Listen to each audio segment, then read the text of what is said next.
আপনার স্মার্টফোন কি শুধু কল করা, ছবি তোলা আর সোশ্যাল মিডিয়া ব্যবহারের জন্য? সেই ধারণাই বদলে দিতে যাচ্ছে চীনের প্রযুক্তি প্রতিষ্ঠান অনার। সাংহাইয়ে অনুষ্ঠিত ওয়ার্ল্ড আর্টিফিশিয়াল ইন্টেলিজেন্স কনফারেন্সে প্রতিষ্ঠানটি উন্মোচন করেছে বিশ্বের প্রথম রোবট ফোন। এটি শুধু একটি স্মার্টফোন নয়, বরং কৃত্রিম বুদ্ধিমত্তা ও রোবোটিক প্রযুক্তির সমন্বয়ে তৈরি এক নতুন ধরনের ডিজিটাল সঙ্গী। অনারের ভাষায় এটি ভবিষ্যতের এমবেডেড এআই ডিভাইস, অর্থাৎ এমন একটি ফোন যা শুধু নির্দেশ পালনই করবে না, বরং নড়াচড়া করবে, ব্যবহারকারীর সঙ্গে যোগাযোগ করবে এবং বিভিন্ন পরিস্থিতিতে নিজেই প্রতিক্রিয়া জানাবে।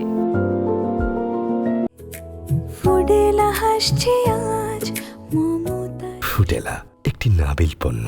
ফোনটির সবচেয়ে বড় আকর্ষণ হলো বিশ্বের সবচেয়ে ছোট 4 ডিগ্রি অফ ফ্রিডম বা FDOF mechanical gimbal system. Titanium alloy দিয়ে তৈরি এই মাইক্রো মোটর ভিত্তিক গিম্বলটি ব্যবহার না করলে ফোনের ভেতরে ভাঁজ হয়ে থাকে, আর প্রয়োজন হলে ভয়েস কমান্ড বা হাতের ইশারাতেই সক্রিয় হয়ে যায়। অনারের দাবি, প্রচলিত প্রযুক্তির তুলনায় মোটরের আকার প্রায় 70% ছোট করা হয়েছে।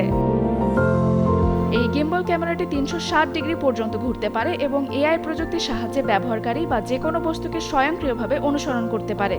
শুধু স্ক্রিনে দুইবার ট্যাপ করলেই ক্যামেরা নির্দিষ্ট ব্যক্তিকে লক করে রাখবে। কেউ হঠাৎ আড়ালেও চলে গেলে কয়েক মিলিসেকেন্ডের মধ্যে আবার তাকে শনাক্ত করে ট্র্যাকিং শুরু করবে। অনার বলছে এটি শুধু ক্যামেরা নয়, বরং একটি বহনযোগ্য ভয়েস ইন্টারেক্টিভ রোবট। ভিডিও কলে ব্যবহারকারীর দিকে নিজে থেকেই ঘুরে থাকবে, সম্মতি জানাতে মাথা নাড়বে, অসম্মতিতে মাথা ঝাঁকাবে, এমনকি গানের তালে তালে নাচতেও পারবে। কোম্পানির ভাষায় এটি উত্তর দেয়া থেকে প্রতিক্রিয়া জানানোর নতুন অভিজ্ঞতা তৈরি করবে। ক্যামেরার দিক থেকেও রয়েছে বড় চমক। ফোনটিতে থাকতে পারে 200 মেগাপিক্সেলের প্রধান ক্যামেরা, সঙ্গে 200 মেগাপিক্সেলের পেরিস্কোপ টেলিফোটো সেন্সর, যা 2.7 গুণ অপটিক্যাল জুম সমর্থন করবে। রয়েছে 3 Axis mechanical stabilisation, AI stabilisation engine এবং বিশ্বের প্রথম এআই স্ক্রিনশট প্রযুক্তি, যার মাধ্যমে 90 ও 180 ডিগ্রি সিনেমাটিক ঘূর্ণন শট ধারণ করা যাবে।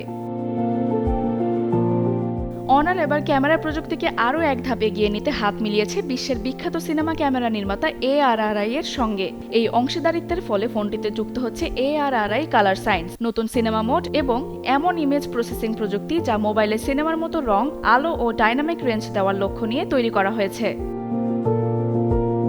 ফাঁস হওয়া তথ্য অনুযায়ী ফোনটিতে থাকতে পারে 6.3 ইঞ্চির LTPO ডিসপ্লে, 2640 ও 1216 পিক্সেল রেজোলিউশন, সর্বোচ্চ 6800 নিটস ব্রাইটনেস এবং AR অ্যান্টি রিফ্লেকটিভ কাটিং।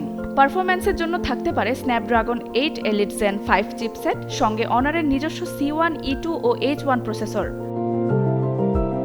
দীর্ঘ সময় ব্যবহারের জন্য ফোনটিতে থাকতে পারে 7060 মিলিঅ্যাম্পিয়ার ব্যাটারি এবং 120 ওয়াট সুপারফাস্ট চার্জিং, যা মাত্র 20 থেকে 30 মিনিটে ফোনটি প্রায় সম্পূর্ণ চার্জ করতে সক্ষম হবে বলে ধারণা করা হচ্ছে।